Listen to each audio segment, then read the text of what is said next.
How's it going, everybody? Welcome back, episode 6 to the Vicla build. In this episode, what we're gonna do is I'm gonna throw on the air ride. Let me show you what we went with. Follow me along.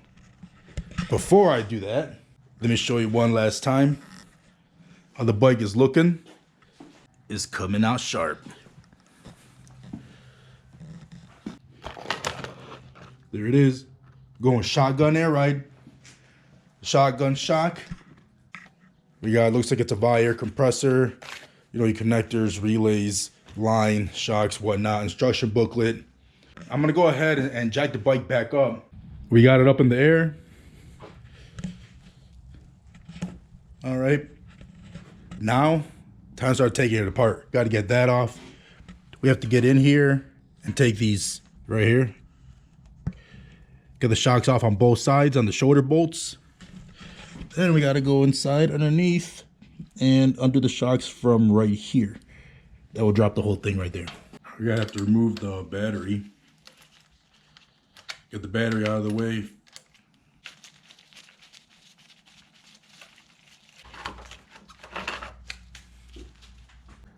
Those two, take those off. 7/16 bolts. Pop those off and pop that splash guard right off. All right, get it out of there, grab it. Out it comes.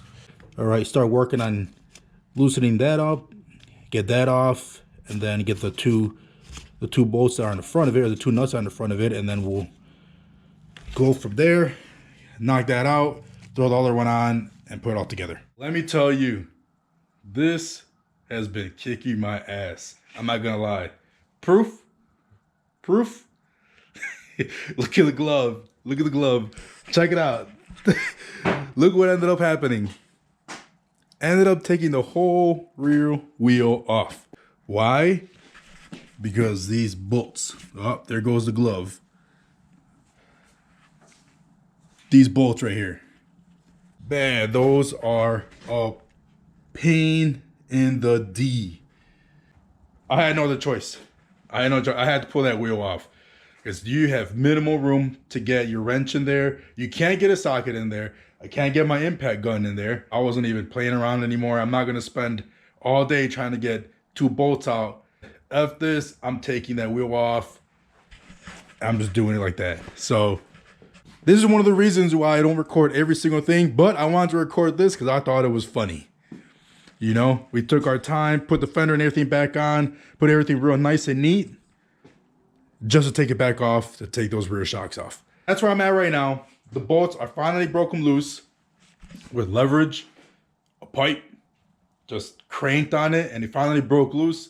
I'm about to take them all the way off, and then I'll drop the whole assembly down, and I'll finally start putting together the air ride and throw it in there.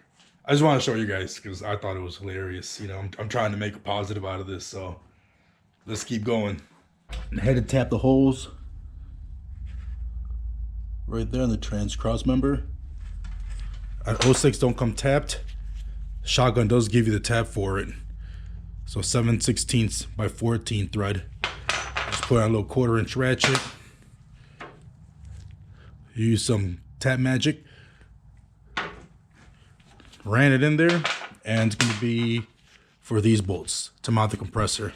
All right, looking at the instructions, it says mount the diverter valve to the bracket. That's the bracket. That's the valve. But I don't think that bracket's supposed to be bent like that.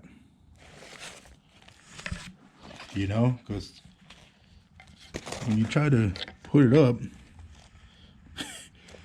it doesn't even go on there. It's bent. I mean, I know I gotta take the little Allen bolts out, but I mean, like, come on. Looks like somebody missed that in the QA department, so I'm gonna have to straighten that out and be able to mount that diverter valve on there. So I'll do that right now, and then I'll mount it. Shocks are mounted. All right, underneath, let me show you how I secured everything in the back over here. Everything is zip tied. I actually used one of these. They come in really handy. You can run your zip ties through it. There's one back here. Then you run a zip tie through it, you know, zip tie all your components, everything's together.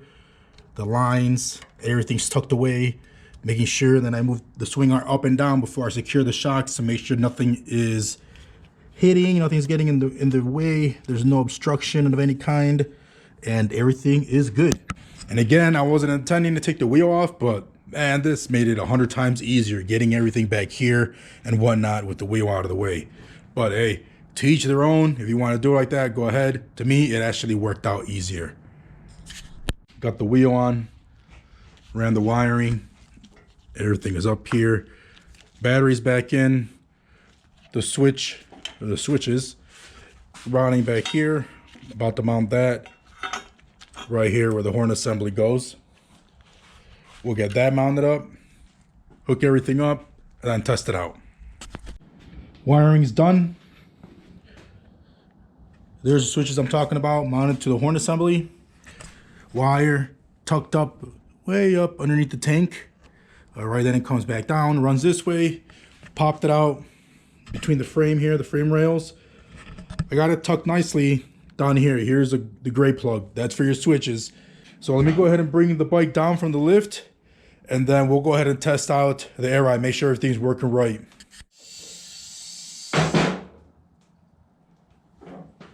All right, now to test the system out.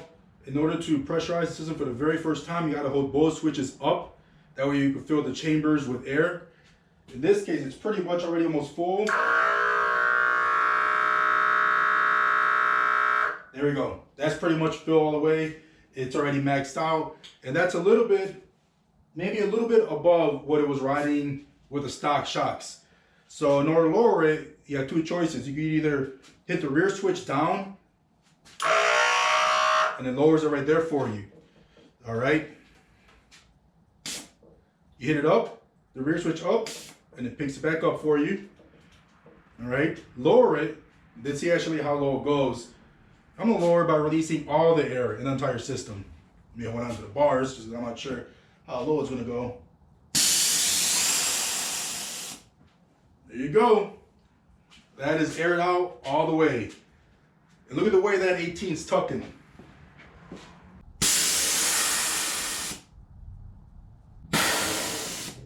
The install, as you saw, what I had to go through, well, that's me. That's just this particular bike. The install itself isn't that difficult at all. However, there's a couple things I do want to make mention of. They're not mentioned in the instruction manual. So for anybody who's never installed this system before, you're going to reuse the bushings on your original shocks on the front, the two rubber bushings. So don't throw them away when you take your original shocks off. If they're beat up, brittle, or just pretty much garbage, get yourself some new bushings. The second part, don't assume that the compressor in the bracket is already set when it gets delivered to you. I assumed it was ready to go, bolted it up, put that 1/4" line, had cut it just like it said in the instruction manual, cut it, put it on there, mounted the rear shock assembly. It wouldn't go up all the way. It was hitting the compressor. I took the compressor down. There's a bolt on there on the bracket itself that you can loosen, and you can actually turn the compressor up, and basically you can move it left to right, or you could push it up so it like turns up as high as it could go to give you maximum room. That's what I had to do. The 1/4" line that they gave you, that they told you to cut, was too short. What I ended up doing is got myself some more DOT 1/4" Parker airline. Once that went on there, everything else was pretty much cake. It's one of those, you live and you learn lessons. Going forward, I'm gonna know what to do now, but just wanted to put that out there in case for anybody who tries this for the very first time, that way you don't run into the same bumps that I ran into. All right, I know in the last video I had mentioned about we're pretty much getting close to the end of this build, but I was excited in that last video. I wasn't thinking straight, you know, with everything with the fender and whatnot. You know, I got out of my element, which doesn't happen very often, but it did. So now that I have air ride, you know what's next, right? Center stand. Got to get a center stand. I have one being built right now as we speak. I should be getting it hopefully in a couple weeks. But if you're gonna have air ride on these Softail models, you gotta have a center stand. It just won't look right to have air ride and then you kick it over on a kickstand or jiffy stand, whatever you want to call it. So center stand it is. We're getting that added to the bike once it gets here. I know in the last video I had mentioned about the seat, putting the seat on, but I took so much time with this air ride and I ran into those issues that it made the video longer than what I wanted. So I'm gonna save the seat for the next video. The more I think about it, man, you're never done with these builds. You're never done. There's always something coming up. So I'm just gonna leave it like this. The next video, seat. Probably, hopefully, video after that, center stand. All right. Any video after that is just going to be the continuation of me adding things to this bike. We're going to be test riding it soon, getting some rolling shots of the bike, see how it looks, see how it feels. Again, I appreciate you all watching these videos. Like, comment, subscribe, hit that notification bell, share, tell your friends, tell your sisters, tell your brothers, tell your uncles, tell your tias, tell your tios, tell everybody. All right, to watch this, because SS Motoring is going to be doing stuff this year, and I want you guys to be part of it. I appreciate you all. With that being said, we have come to the conclusion and the end of episode 6. Air ride is done. Until the next one, peace.